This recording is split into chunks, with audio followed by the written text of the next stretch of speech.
Štvrtá přastka, žaba s mačacími očami, dieťa maka iny.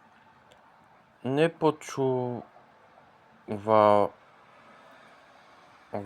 si rád vodca, keď si bol malý, po rozprávky o škriatkoch, tých podivných podzemných tvoroch, ktorí žijú ukrytí pred svetlom a hrajú si s drahými kameňmi a kovmi?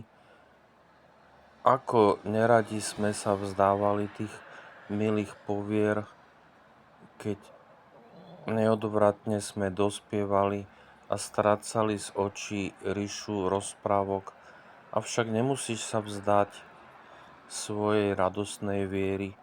Ver ďalej v čarovné podzemné škriatkov, pretože práve ty, poviem o jednom, ktorý je chladný, odmeraný, profesor veda uznal a ešte žije na vlastnom vašej záhradke.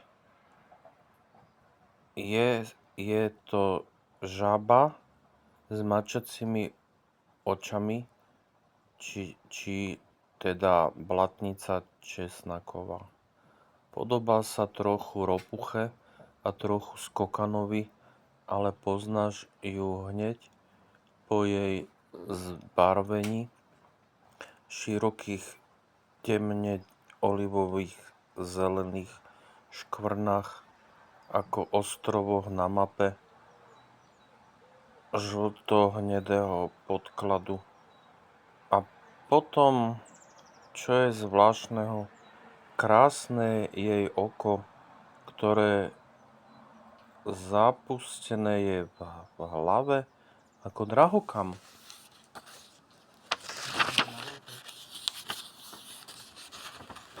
Všetko sa tu nahráva.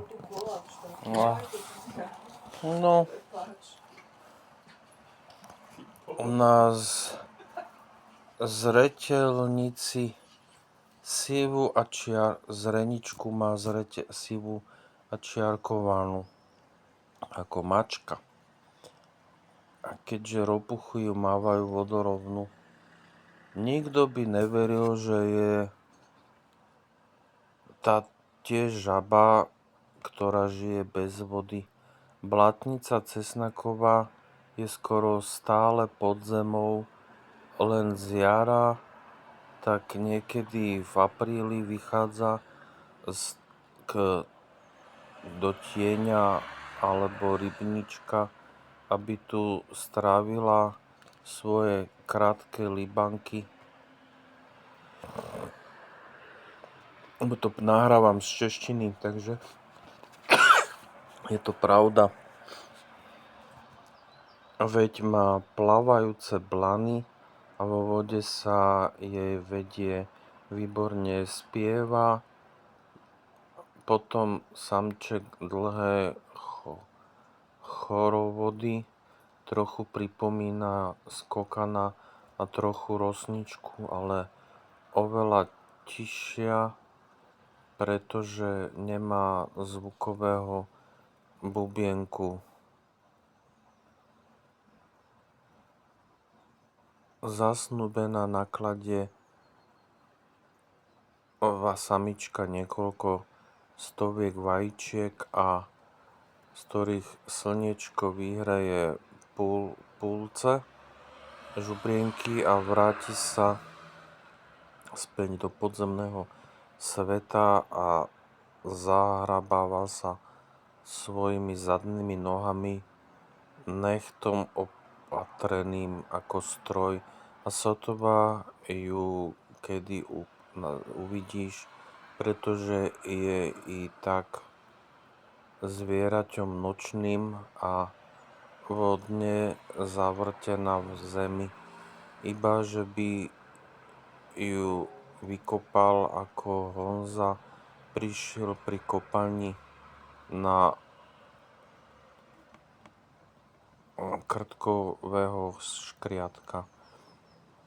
V rozprávke pastierský chlapec bol odmenený škriatkom za to, že ho vykopal.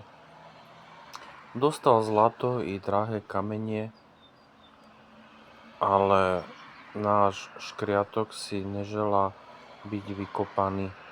Ak urobíš to, nič menej bude predsa odmenený zlatým úkazom a pohľadom do dvoch očí čarovných ako drahokamy. Ropuchy i blatnica zavrtávajú sa, ako hovoria tí, kto ich dobre pozná, hlboko do zeme a spia nepretržite dni alebo týždne, snať i roky. Raz našiel hrobník ropuchu skoro meter pod zemou a nikde nebylo žiadneho východu von. Jak nájdeme teda túto zaujímavú žabu? Najlepšie v apríli, keď sa zasnubuje a má libanky. I choď podvečer a zober so sebou lampu a snáď ju uvidíš. Nie je to obyčajná žaba a žiab je u nás tak málo druhov, že stojí za to všetky si je dobre povšimnúť. Zejména v teplejších krajoch Čiech, kde sú listnaté lesy, stretneš sa s blatnicou iste a nebudeš na omyle, ak zobereš ju do ruky a pocítiš jej zvláštny česnakový zápach. No tak to je všetko.